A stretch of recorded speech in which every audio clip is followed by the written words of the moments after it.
আমাদের প্রবাসী ভাইরা যে টাকা পাঠান সেটা দিয়ে সম্পদ তৈরি করেন পরিবার, কিন্তু সেই সম্পদে অনেক সময় সেই ভাইটির নাম থাকে না, দেখা যায় অন্যান্য ভাই বা যারা দেশে থাকে তাদের নামেই সম্পদ তৈরি হয়। অর্থাৎ নানানভাবে নানান রকম সমস্যার মধ্যে দিয়ে আমাদের প্রবাসী ভাইরা দেশের বাইরে কাজ করেন, কিন্তু তাদের এই শ্রম এবং ঘামেই বাংলাদেশের অর্থনীতি টিকে আছে। বিদেশে কোনো প্রবাসীর মৃত্যু হলে বিনা খরচে বা সরকারি খরচে তার মরদেহ নিজ পরিবারের কাছে হস্তান্তর করার ব্যবস্থা করতে হবে। বিমানবন্দরে হয়রানি বন্ধ, লাগেজ চুরি, ভিসা ও মেডিকেল সেন্টার দুর্নীতি ও অতিরিক্ত ফি আদায় বন্ধ করা সহ সকল ব্যবস্থা আরও সহজীকরণের জন্য আমি মন্ত্রী মহোদয়ের দৃষ্টি আকর্ষণ করছি। বর্তমান সরকার ক্ষমতায় আসার পর থেকে বিদেশে মৃত্যুবরণকারী রেমিটেন্স যোদ্ধা প্রবাসীদের মরদেহ দেশে আনার সহজতর করা হয়েছে। মাননীয় সদস্য ব্রাহ্মণবাড়িয়া ২ আসন থেকে নির্বাচিত মাননীয় সদস্য রুমিন ফারহানাকে তার জরুরি জনগুরুত্ব সম্পন্ন বিষয়ে মনোযোগ আকর্ষণের নোটিশ পড়ার জন্য আহ্বান জানাচ্ছি। ধন্যবাদ মাননীয় সদস্য। মাননীয় স্পিকার, আপনাকে অসংখ্য ধন্যবাদ। মাননীয় স্পিকার, আমি আপনার মাধ্যমে মাননীয় প্রবাসী কল্যাণ ও বৈদেশিক কর্মসংস্থান মন্ত্রীর দৃষ্টি আকর্ষণ করছি। মাননীয় স্পিকার, বাংলাদেশের অর্থনীতি যে ভিত্তির উপর দাঁড়িয়ে আছে তার একটা হচ্ছে রেমিটেন্স, এবং সম্ভবত রেমিটেন্স হচ্ছে বাংলাদেশের অর্থনীতির ভিত্তির সবচেয়ে শক্তিশালী একটা ভিত। এই দেশে প্রায় ১ কোটির ওপরে মানুষ দেশের বাইরে কাজ করে, এবং যেটা আন্তর্জাতিক অভিবাসন উৎস দেশ হিসেবে বাংলাদেশকে বিশ্বের ৬ষ্ঠ বৃহত্তম দেশে পরিণত করেছে। ২০২৫-২৬ অর্থ বছরে বৈধ পথে বাংলাদেশের রেমিটেন্স এসেছে $৩৫.৫৬ বিলিয়ন, এবং এত বেশি বৈদেশিক মুদ্রা আমাদের আমদানি থেকেও আসে নাই, কিংবা আমাদের যে অন্যান্য যে জিনিসগুলো আমরা রপ্তানি করি, গার্মেন্টস সহ অন্যান্য যে বিষয়গুলো রপ্তানি করি, সেখান থেকেও কিন্তু আমাদের এত বিপুল পরিমাণ অর্থ আমরা জোগাড় করতে পারি নাই।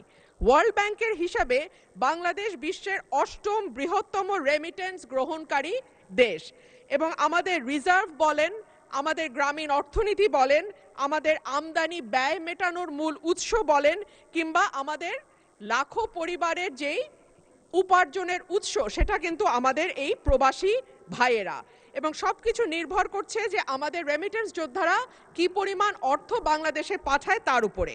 কিন্তু রেমিটেন্সের আড়ালে একটা বিরাট মানবিক মূল্য আমাদেরকে দিতে হয় মাননীয় স্পিকার, যেটা আমাদের নজরে সব সময় আসে না। আমরা অর্থের হিসাব করি, আমরা রিজার্ভের হিসাব দেখি, এমনকি কি পরিমাণ বিদেশে আমরা লোক পাঠাতে পারছি সেই হিসাবও আমরা দেখি, কিন্তু এটার অন্তরালে যে একটা গভীর কষ্টের গল্প আছে সেই কথাটি কখনো কোথাও উঠে আসে না মাননীয় speaker. Social cost of migration, যেটাকে আমরা বলতে পারি সুযোগ এবং ত্যাগের গল্প একই সঙ্গে।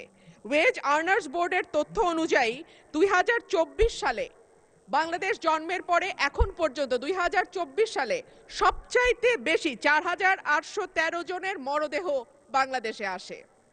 এছাড়াও ১৫ থেকে ২৪ পর্যন্ত ৩৮,০০০ মরদেহ বাংলাদেশে এসছে। লক্ষণীয় বিষয় হচ্ছে এদের বেশিরভাগেরই বয়স ৪০-এর নিচে, এবং ৪০-এর নিচে যাদের বয়স মাননীয় স্পিকার, খুব স্বাভাবিকভাবেই তাদের কোনো কোমরবিডিটি থাকার কথা নয়, কিন্তু তারপরেও বৈরী পরিবেশে ঘন্টার পর ঘন্টা পরিশ্রম করা, দেশের সঙ্গে দীর্ঘদিন তাদের ফিজিক্যাল যোগাযোগ যেটাকে বলে সেটাতে বিচ্ছিন্ন থাকা, দুশ্চিন্তা, পরিবার থেকে দূরে থাকা, এবং ভীষণ রকম পরিশ্রম এবং অস্বাস্থ্যকর পরিবেশে দিনের পর দিন থাকবার কারণেই এত বড় সংখ্যক মরদেহ প্রতি বছর বাংলাদেশে বিদেশের মাটি থেকে আসে।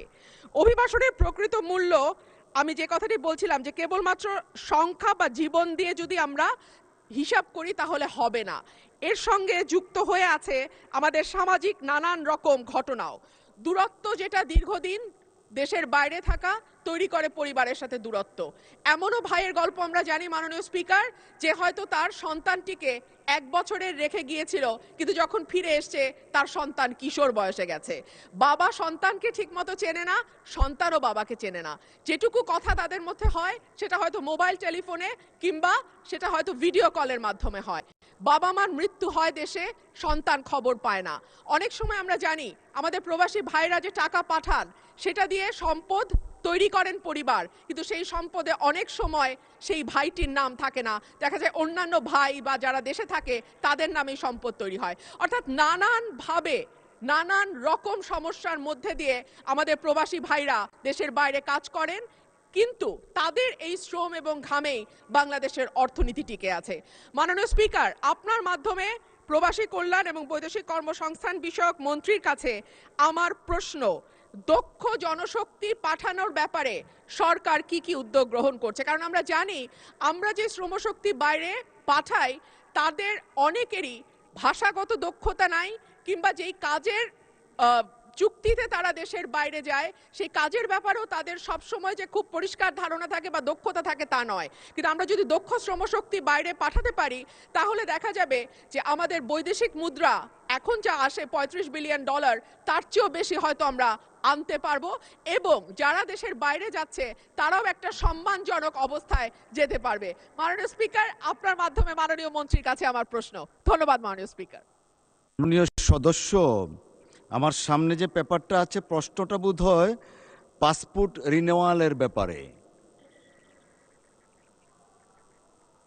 না। আপনি মূল প্রশ্নটা আগে করেন, because he took the preparation for this one.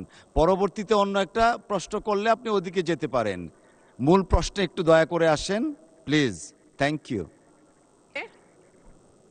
আপনার মাধ্যমে প্রবাসী কল্যাণ ও বৈদেশিক কর্মসংস্থান মন্ত্রীর কাছে আমার প্রশ্ন, বাংলাদেশের লক্ষ লক্ষ প্রবাসী দেশের অর্থনীতিতে গুরুত্বপূর্ণ অবদান রেখে চলেছেন। তাদের পাঠানো বৈদেশিক রেমিটেন্স দেশের অর্থনৈতিক অগ্রগতির অন্যতম চালিকা শক্তি। কিন্তু দুঃখের বিষয়, বিভিন্ন দেশে অবস্থিত বাংলাদেশ মিশনে পাসপোর্ট নবায়নের ক্ষেত্রে অনেক প্রবাসী দীর্ঘসূত্রিতা, প্রশাসনিক জটিলতা, অতিরিক্ত সময় ক্ষেপণ, দালাল চক্রের দৌরাত্ম্য, অপ্রয়োজনীয় কাগজপত্র দাবি, তথ্যের অসামঞ্জস্য এবং বিভিন্ন ধরনের হয়রানির অভিযোগ করে আসছে। অনেক ক্ষেত্রে নির্ধারিত সময়ে পাসপোর্ট না পাওয়ায় তার চাকরি, ভিসা, নবায়ন, আবাসিক অনুমতি, অন্যান্য আইনি জটিলতারও সম্মুখীন হতে হচ্ছে। এছাড়াও বিদেশে কোনো প্রবাসীর মৃত্যু হলে বিনা খরচে বা সরকারি খরচে তার মরদেহ নিজ পরিবারের কাছে হস্তান্তর করার ব্যবস্থা করতে হবে। বিমানবন্দরে হয়রানি বন্ধ, লাগেজ চুরি, ভিসা ও মেডিকেল ফি, মেডিকেল সেন্টার দুর্নীতি ও অতিরিক্ত ফি আদায় বন্ধ করা সহ সকল ব্যবস্থা আরও সহজীকরণের জন্য আমি মন্ত্রী মহোদয়ের দৃষ্টি আকর্ষণ করছি। ধন্যবাদ মাননীয় স্পিকার।